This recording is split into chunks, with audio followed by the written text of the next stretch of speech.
Сегодня хотелось бы поговорить о таком явлении, как коллаборационизм. И здесь, наверное, можно выделить целых три периода коллаборации для литовского общества. Это первая советская оккупация, то есть первый приход в 1940 году, 1940 году, затем нацистская оккупация, затем возвращение советской власти, советской оккупации. И во всех случаях, вероятно, сотрудничество с этими властями у литовского народа, у литовского общества было разным, с разных мотивов, в разных обстоятельствах. Ну вот об этом хотелось бы сегодня говорить. Так можем начать, конечно, сначала. То есть первая советская оккупация, но перед, скажем, разговором об этом времени нужно сказать несколько слов о том, в каком состоянии Литва и литовское общество пришли в эту оккупацию. То есть, как это все выглядело летом 40-го.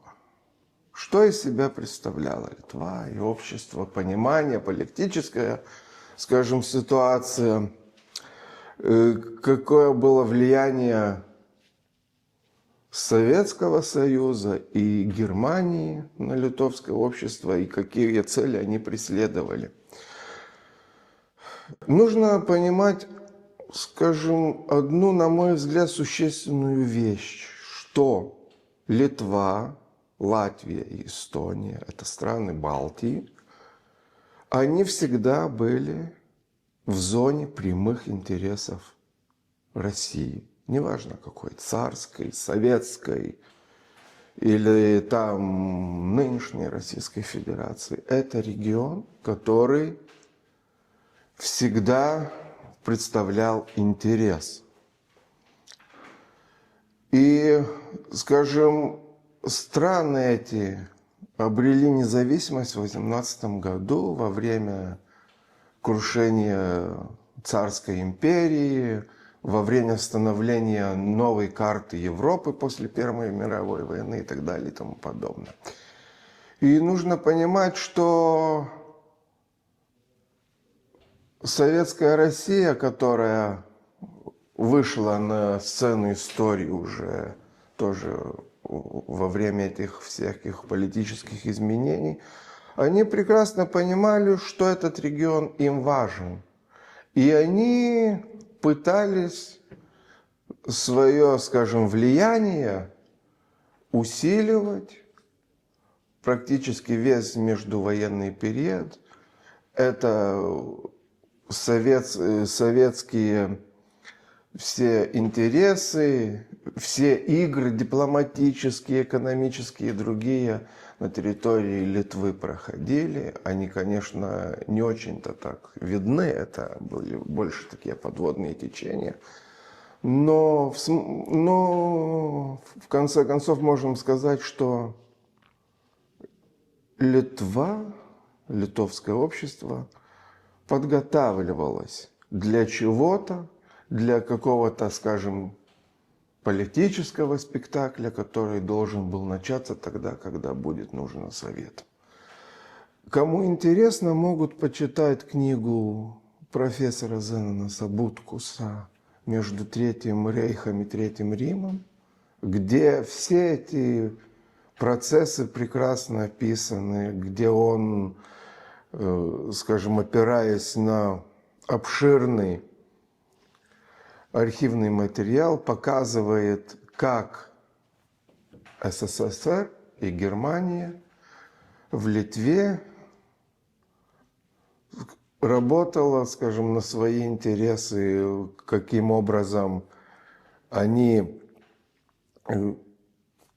формировали политическую составляющую. Если говорить о советах, то это, конечно, о подпольной литовской партии, коммунистическая литовская партия.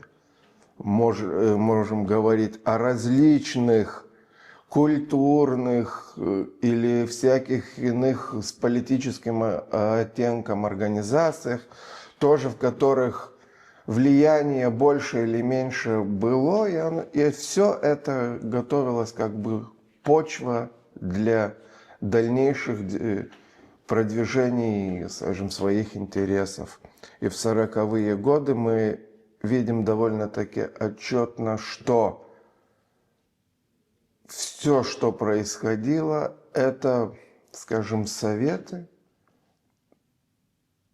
на свой лад и играли теми противоречиями, которые были в литовском обществе. Это политическая раздробленность, это отношение тогдашнего,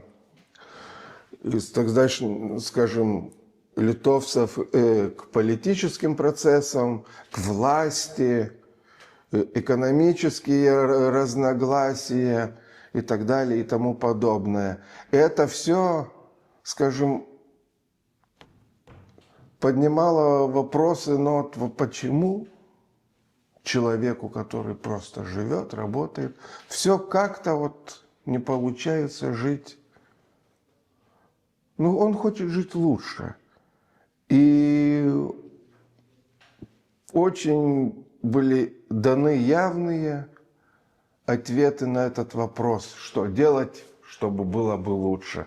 И, скажем, Советы в 1940 году очень дают вопросы. Это национализация, это улучшение состояния рабочих, это якобы свободные выборы, что вот вами заправляют всякие капиталисты, фабриканты, политические деятели, которые связаны больше родственными связями и смотрят только своего кармана. Вот все это можно изменить, и мы можем изменить, и мы вам покажем как.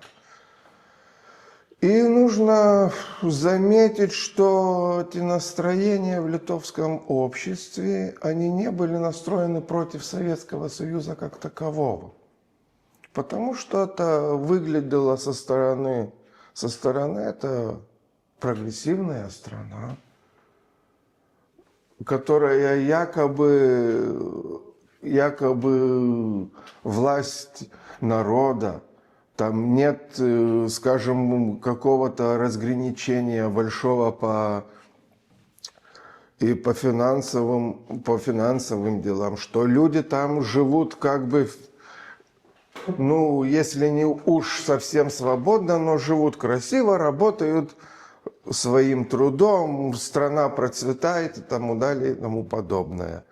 И Советский Союз, конечно, на этот, скажем, на такой вот имидж такой страны, он работал тоже очень сильно и делал все, что можно, чтобы оставшийся мир их так и видел. Никто там не видел ни террора, ни этой коллективизации, индустриализации и всего того, что привело к этим. И не видел, скажем, тех репрессий, не видел голода, не видел ничего. Просто красивую картинку, которую им показывали. И вот эта картинка в понимании, наверное, части литовского общества и пришло. И с Красной Армией, и с оккупацией, которая, еще нужно заметить, что в самом начале, то есть лето 1940 года, не было понимания, что оккупация, что приход Красной Армии, принятие этого ультиматума и все, что вытекало из этого, что это будет значить потерю государственности. Даже политики литовские об этом не думали, они не представляли, что может быть так. Да, может, Литва может стать, ну, скажем так, просоветской. Литва может стать, ну, как бы одним из сателлитов Советского там, Союза. Тут может поменяться политическая элита, но что Литва будет оккупирована, аннексирована и потеряет независимость, об этом речи не шло в самом начале. И поэтому довольно-таки быстро Советы тут нашли людей, которые были согласны работать на новую власть. Это не значит, скажем, что они там как бы шли из каких-то очень уж идейных или еще каких-то из этого противопоставления себя и той бывшей Литве. Нет, на мой взгляд, они просто люди считали, что политические изменения ведут к лучшему. И они готовы тоже быть частью этого, что будет в их понимании лучше. И если посмотреть, то да, большая часть людей, которые пошли в административные органы новые, создаваемые советской властью, пошли в ряды коммунистической партии. По сути, это были литовцы. Большая часть это были литовцы. И эти люди, они просто, конечно, среди них были идейные люди, которые уже состояли в рядах подпольной коммунистической партии, и которым приход советской власти считался, ну, как бы достижением. Это победа, которую принесла в том числе их борьба. Но в массе своем, на мой взгляд, это были люди, которые просто видели возможности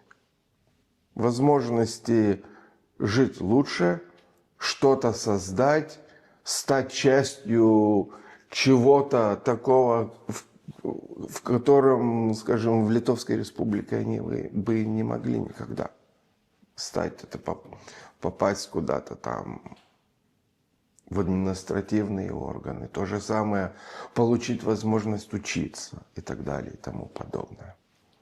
Здесь, если позволите вопрос, а в социальном отношении кто это были?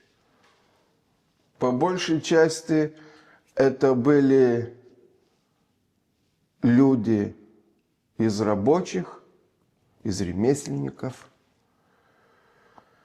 и из служащих, но служащих больше, скажем, не государственных учреждений, а служащих, скажем, хозяйственных учреждений.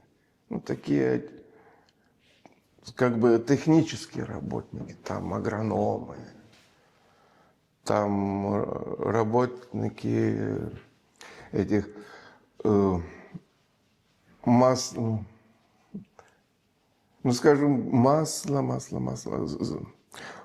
пунктов по сбору масла там, да, ну вот это по-литовски это будет пенение.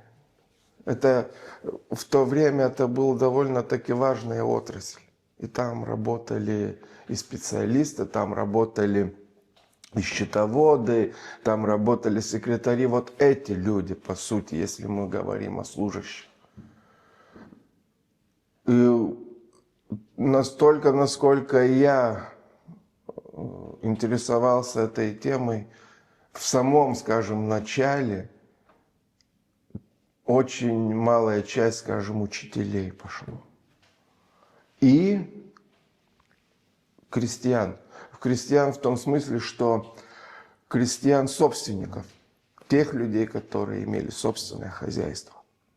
Мы можем говорить, если мы говорим о крестьянах, которые вступают в коммунистическую партию летом 1940 года, по большей части мы имеем тех людей, которые нанимались на работу. Батраков. Да, вот батраков. Сельхозрабочих. Да, сельскохозяйственных рабочих. Вот как-то так, по национальному признаку, это, конечно, с самого начала это большинство литовцев, вторая группа это евреи. Но по сути это тоже нет, в этом нет ничего, скажем, экстраординарного, потому что это полностью соответствует картину вообще литовского общества тогда. Потому что большую часть жителей Литвы составляли литовцы, вторая группа это евреи.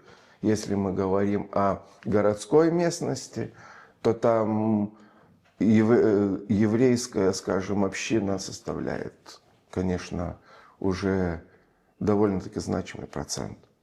И еще нужно отметить, что в партию или в эти органы, создаваемые советской властью, в первую очередь поступали люди, жившие в городах или волостных центрах. Это людей, живших в сельской местности, очень маленькое количество в самом начале. Потом уже это все начинает нивелироваться, уравниваться. Но если мы говорим о лете 40-го года, то вот социальная принадлежность и место жительства вот примерно такие. Конечно, нужно еще заметить то, что когда уже Литва была инкорпорирована в состав СССР, это осень 40-го уже, начинается и полная инкорпорация всего административного аппарата в модель советскую. И тогда уже мы видим, что из Советского Союза приезжают кадры, что люди, которые вступают уже в партию в конце 40-го, начале 41-го, уже начинает меняться и этнический состав, и, скажем, социальный состав. Уже идут, короче говоря, эта вся система уже полностью поставлена, становится или уже поставлена на советские рельсы. И уже становится понятным, что все, Литва не будет никакой автономной там республикой или чем-то, она будет просто одной составляющей Советского Союза. И становится ясно, что это не просто красивая идея, которая поможет там литовцам как-то создавать лучшую страну, это просто это оккупация и аннексия. Здесь вопрос. В 40-41 годах литовцы, ну, собственно, коренные жители Литвы, литовцы, евреи, шли ли они в репрессивные структуры, создаваемые здесь, советские? Или это были привезенные сюда какие-то силы, подразделения? Шли. Они шли на эту службу, и кто-то, скажем, шел уже полностью осознавая, что идет на службу. Но если мы будем смотреть тоже, как они поступают в образовывающуюся народную милицию, то можем говорить о том, что они идут в эту милицию, как бы на государственную службу. Просто вот есть государственная служба, я иду, я буду получать оклад, там всякие льготы и все такое, и я буду служить. Но потом оказывается, что вся эта система переводится на советский манер, и что это служба во внутренних органах или органах государственной безопасности, это не просто государственная служба. Смысл меняется. Да, это репрессивный аппарат. И там уже, конечно, он наполняется и людьми из Советского Союза, но он наполняется и формируется из местных кадров. И просто, люди служат. Что они думали, как они представляли, что они там понимали, сказать очень трудно. Они просто служили. И да, коренные жители Литовской Республики служили в этих органах с 40-го по 90-е годы. Практически во все время советской оккупации они там служили. И если так говорить, сколько их там, или, может быть, они как-то иначе относились к службе? Нет, к службе они относились так, как от них и требовалось. Они просто себе понимали, что я сотрудник органов внутренних дел или я сотрудник государственной безопасности, и я выполняю те задания, которые на меня возлагаются. Если мы будем говорить о подавлении партизанского движения, так литовцы выполняли те же функции, что и уроженцы остального Советского Союза, и участвовали в прямых операциях против партизан, и планировали эти операции, и вели следствие и так далее и тому подобное. Участвовали в массовых депортациях, тоже о сотрудниках милиции в сталинское время, которая, по сути, тоже был таким же репрессионным органом, как и другие. Так что... Здесь, если позволите, я бы добавил напоминание, может быть, о книге и вообще работах Кристины Буренскайте, где как раз очень хорошо виден состав и МГБ,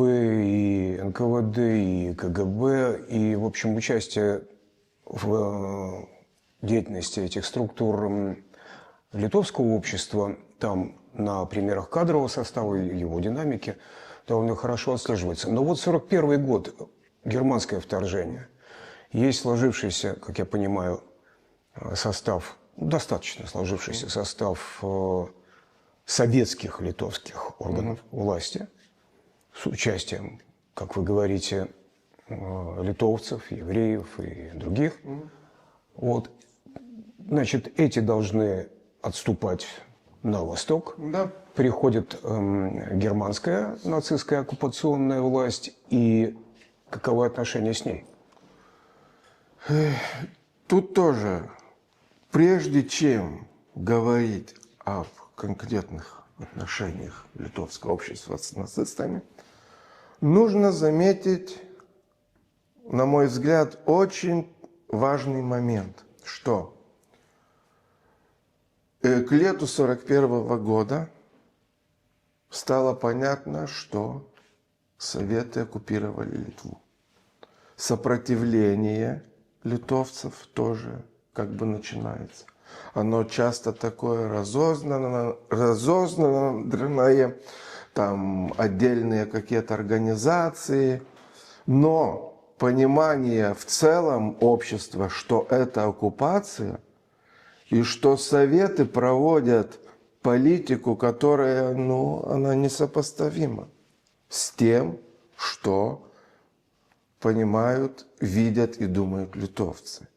И поэтому, что приближающаяся война, которая веяла в воздухе, считалась как возможность избавиться от этой оккупации и восстановить свою независимость.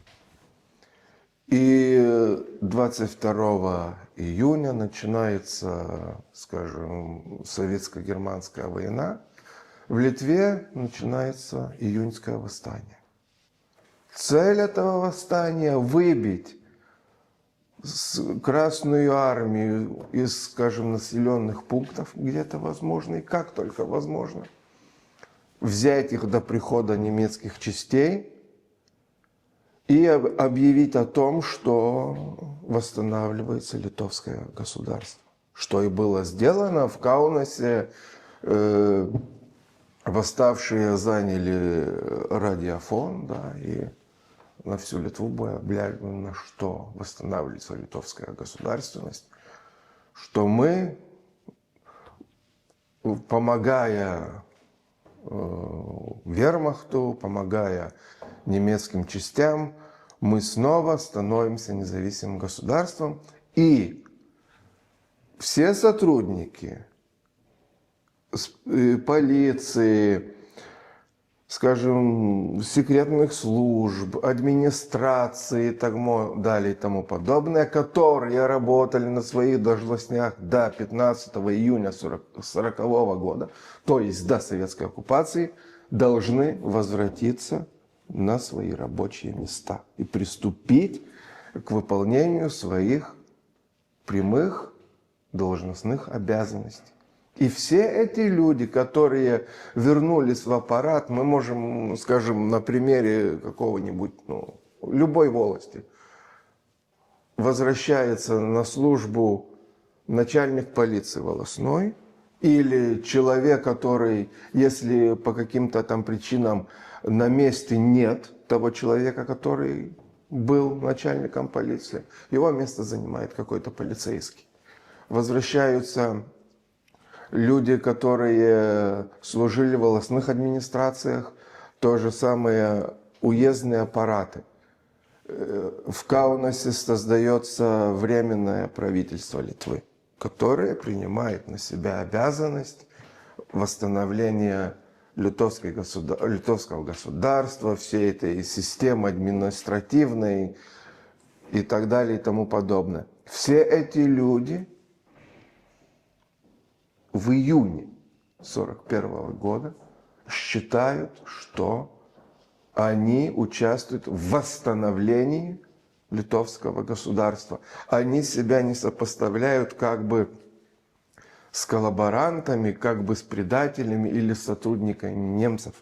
Просто немцы, вермахт, идя на восток, помогает литовцам восстановить государственность.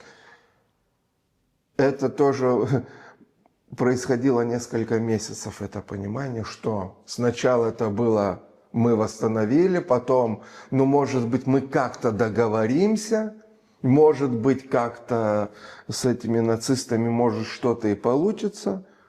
А к осени 1941 года было понятно, что это все. Что это ни о какой государственности речь не идет, это просто нацистская оккупация с вытекающими из этого последствиями. Тоже можем, вот на примере Йонаса Жемайтиса, да, этого одного из партизанских наших руководителей, и летом 1941 года он служил в Красной армии. Это тоже типичный, скажем, типичный путь литовского кадрового офицера, который в 1940-м попадает сначала в народную армию, потом эта народная армия вкорпорируется в состав Красной армии в 29-й территориальный стрелковый корпус, и он служит, просто служит, как и множество литовских офицеров, они служат. И война начинается в то время, когда они в полигонах, и он не эвакуируется, не отступает на восток. Он просто с группой офицеров и солдат сдается в плен немцам, содержится в лагере для военных пленных в Алькининкай, потом в Вильнюсе. И в Вильнюсе создается тоже, скажем, по инициативе местных городских властей создается как бы такая литовская часть. И есть понимание или задумка, что эта часть станет одной, ну скажем, одним как бы основой для возрождающейся литовской армии. И Жемайтис, он принимает для себя решение, что в такой армии он будет служить. Примерно через несколько недель оказывается, что речь ни о какой литовской армии не идет. Что да, эти части литовские хорошо организованные, экипированные, мотивированные, и все, они инкорпорируются в вооруженные силы вермахта, не вермахта, извиняюсь, это СС, это части, которые уже занимаются тылами наступающего вермахта. И что эти части будут использоваться полностью там, где будет нужно немцам. И Жемайтис с этим не соглашается, он говорит нет.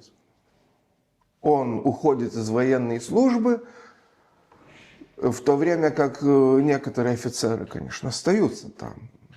Тут тоже уже, скажем, выбор, вот дилемма выбора тогдашнего офицера, что уйти со службы, в которую ты посвятил всю свою жизнь, но не служить, потому что это не литовская армия, что ты будешь, понимая, что ты будешь служить не своей стране, а, грубо говоря, оккупантам, и другие, которые, ну, решают, я офицер, Я должен служить, потому что я должен. Ну, по крайней мере, я буду сражаться с большевиками. Хотя и под командованием там немцев. Вот жемейтес выбирают, нет, он уходит, он живет цивильной жизнью, работает там чисто в технических, скажем, там должностях, мне кажется, техником на торфодобывающем каком-то заводе или что-то в этом роде. Он просто живет под нацистской оккупацией и присоединяется к антинацистской организации литовской, которая тоже там видит, что нужно как бы бороться с этим нацистской оккупацией.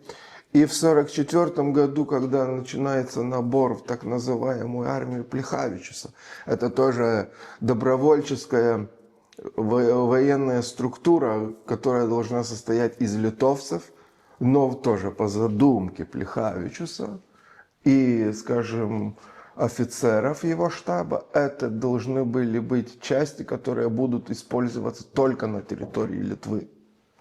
Хотя и под командованием немцев, но только тут и только против большевиков или других каких-то, скажем, врагов, ну, грубо говоря, литовского народа. Это советские партизаны и солдаты армии Краевой. И Žemaitis, понимая, что это уже литовские части, он идет туда добровольцем. И практически служит в этой армии Плехавичуса до той поры, пока немцы ее разогнали. Так вот, это, скажем, один из путей человека, который видел летом 1941 года, что он может участвовать в восстановлении страны, и увидев, что происходит и какие реалии нацистской оккупации, просто он уходит в тень. Но были люди, которые занимали должности, полицейские должности, скажем, административные и так далее, и тому подобное, занимали эти должности при немцах, при нацистах. И тоже выполняли то, что им указывали нацистские, скажем так, власти. И есть вот тоже тут как бы вот дилемма. Коллаборант они, не, а может и не коллаборант. С одной стороны как бы и коллаборанты, но с другой стороны ведь они состояли в литовской администрации. Хотя литовская администрация не имела, скажем, никакой свободы. Все они были полностью зависимы от того, какие указы будут выдавать немецкие власти. С другой стороны, мобилизация, которая проводилась немцами в Литве, была провалена. Литовцы просто не шли. Они не шли на службу в вермахт, они не создавали СС-легионов. Они просто как бы отказывались служить немцам и погибать на фронтах. С другой стороны, мы тоже имеем литовские вооруженные формирования, это полицейские батальоны, они там название варьирует, но смысл прост. Это части, которые составляли добровольцы и которых немцы отправляли на восток. Там они чаще всего несли всякие вспомогательные функции. Это охрана железных дорог, охрана заводов, важных стратегических объектов и так далее и тому подобное. Они занимались антипартизанскими действиями против советских партизан. Они некоторые части воевали в фронтах. Вот. В сражениях были части, которые были тоже задействованы в Голокосте, охраняли концентрационные лагеря и так далее и тому подобное. Все это было, и часть литовцев служила в этих частях. Но тоже нужно заметить то, что, на мой взгляд, самое первое, что сподвигнуло людей идти в эти части, это было то, что они, все-таки будут сражаться против большевиков. А уже потом немцы, как их там использовали, это уже было потом. Конечно, часть из них дезертировала, увидев, что они должны делать и как они должны делать. А часть оставалась до конца. Это тоже, наверное, очень слишком индивидуальные вещи. И уже практически каждый солдат, каждая жизнь – это какой-то микрокосмос. И мотивацию, и все это нужно понимать уже по отдельности. Но, по сути, вот как-то так. А потом, это 44-й год, реоккупация. И уже все выглядит, на мой взгляд, чуть иначе, чем в 40-м году. Потому что эти две оккупации, первая советская и нацистская, в литовском обществе завязала, на мой взгляд, слишком много узлов, иногда даже кровью. Потому что и родные одних пострадали от родных других. Нужно понимать то, что в 1944 году из Советского Союза возвращаются люди, которые были в эвакуации. Они возвращаются домой и узнают, или уже возвращаясь, зная, что их близкие погибли. Что их соседи участвовали в восстании, потом принимали участие в структурах немецких и так далее и тому подобное. И завязывается уже и понимание мести, и... Реванша. Да, вот реванш, потому что летом 1941 года реванш взяли те, которые пострадали от большевиков, а с лета 1944 года начинают реванш брать те, кто пострадали от своих, скажем, соседей, как они называли, белопартизанов, фашистов и всего этого. И это узлы, которые завязываются, и они,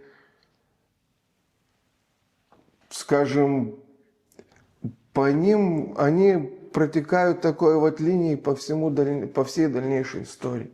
Даже сейчас мы можем говорить уже о правнуках, там, мой прадеда, твой прадеда, а мой дед, а вот твой дед. И это все и осталось. И вот в 1944 год нужно понимать еще одну вещь, что 1944, 1945 год по документам даже самих вот советов, по документам партийным, по документам НКВД и всего такого, власть советов, она еще не власть в Литве. Потому что начинается вооруженное сопротивление. Оно очень сильно, оно очень мощно. И с одной стороны, оно такое разоздранное там, как лоскутное одеяло из лоскутов, тут, там, здесь. Но с другой стороны, оно всеобщее.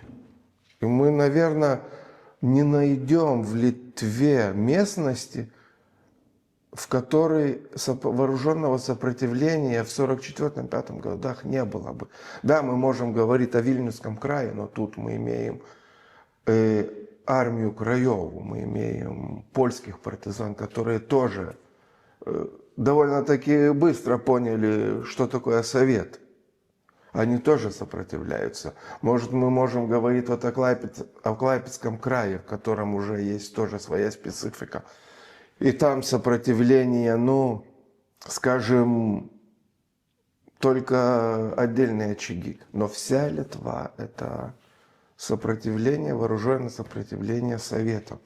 Понимание то, что эта власть еще ничего не доказала. И эта власть, она нам чужда. И вообще она чужда всему, скажем, цивилизованному миру. И что вот что-то там на Западе, они с немцами договорятся. И вот тогда они пойдут бить этих большевиков, потому что ну, не может демократический мир смотреть на такое чудовище, как большевики. И это все понимание, оно было. И это самое понимание было и у тех большевиков, которые пришли сюда. Они понимали, что просто у них нет еще ресурса для того, чтобы укрепить свою власть. И люди, которые, скажем, вступали в партию, люди, которые шли на должности, там, и неважно, уже административные, репрессионные или какие-то другие, но, на мой взгляд, это были люди, которым двигала идея или двигала месть. Потому что встать на этот путь, это значило подвергать себя очень большому риску, особенно в сельской местности. С другой стороны, партизаны прекрасно понимали, кто такие коллаборанты. Конечно, они не называли их коллаборантами, они называли просто предателями. Это любой человек, который способствует советской власти. Даже разговором, даже лояльностью к советской власти. Этот человек был тот, который выступает против интересов литовского народа. Ну, за несколько лет, конечно, советская власть укоренилась, она никуда не делась. Мы знаем, что Сталин и западные правители договорились. И началось, скажем так, плавномерное укоренение советской власти в Литве. Тут все, скажем, средства были в ходу. И репрессии, и уговоры, и скажем так, что вот советы показывали молодым литовцам или жителям Литвы, вот посмотрите, вот как вы жили при этом буржуазном режиме и как вы можете жить сейчас, что вы можете там овладеть профессией, вы можете учиться, вы то. Главный враг – это те, как они называли в некоторых местах, двуногие волки в лесу. Вот эти люди мешают. Советская власть с ними разберется. Конечно, разберется. А вот вы, дорогие товарищи, учитесь, работайте. Советская власть вам даст все возможности. Вы просто делаете то, что нужно. И, по сути, уже в конце сталинских времен, это 52-й, вот уже год, когда сопротивление, с одной стороны, подавлено, с другой стороны, и само угасло. В литовском обществе, на мой взгляд, начинает происходить излом, когда молодые люди понимают, что действительно лучше с этой властью, которая укоренилась, которая укрепилась, лучше с ней жить, а не бороться против ней. Лучше пойти, скажем, в МТС, это машино-тракторная станция, да, вот. Это не то, что только машины, трактора и все такое. Это как бы центр идеологии идеологической обработки, культуры и всего того в селе. Лучше идти туда, получить профессию и работать. А там параллельно, когда ты получаешь профессию, там тебе еще, скажем, грубо говоря, промывают мозги, да, там тебе показывают красивые фильмы о жизни советского человека. Приезжают докладчики, которые объясняют, что, как и почему. А потом танцы, а потом весело. А молодой человек просто хочет жить. И уже начинается поколение тех молодых людей, которые понимают, отцы и братья, сделали свой выбор, а сейчас я делаю тоже свой выбор, я хочу жить. С другой стороны, призыв в советскую армию. Если до 50-х годов, грубо говоря, служба в армии считалась довольно-таки многими людьми, предательство, то потом это уже считается нормой. Лучше пойти, отслужить, вернуться и работать, и жить. И вот таким образом уже, на мой взгляд, начинается сдвиг вот в ту сторону. Снова мы можем называть это коллаборационизмом, можем называть это каким-то конформизмом или еще каким-то словом. Просто люди уже начинают понимать, что эта власть никуда не уйдет в ближайшее время. Хотя бы. И что нужно просто с ней жить. Оттуда и начинаются вот эти все дела, что в партию можно и вступать в партию. Потому что вступить в партию, это, скажем так, даст какие-то преимущества. Можно. Можно пойти на какую-то должность, конечно, можно. А почему бы и нет? Или, с другой стороны, если молодой амбициозный человек хочет чего-то достичь, он должен принимать правила игры, которые установили Советы. И он их принимает. И это уже он не считает предательством своей страны, потому что тоже нужно понимать, что эти люди родились в 30-х годах. Они не очень-то и помнили эту Литовскую республику. Так, только в воспоминаниях, рассказах. А по сути вся их жизнь, уже становление их как личности проходило то под одной оккупацией, то под другой. Сейчас снова, они просто жили. И чем дальше, тем эта грань между я литовец и моя страна Литва, она ее сводится на нет, и ты становишься просто литовцем, гражданином Союза Советских Социалистических Республик.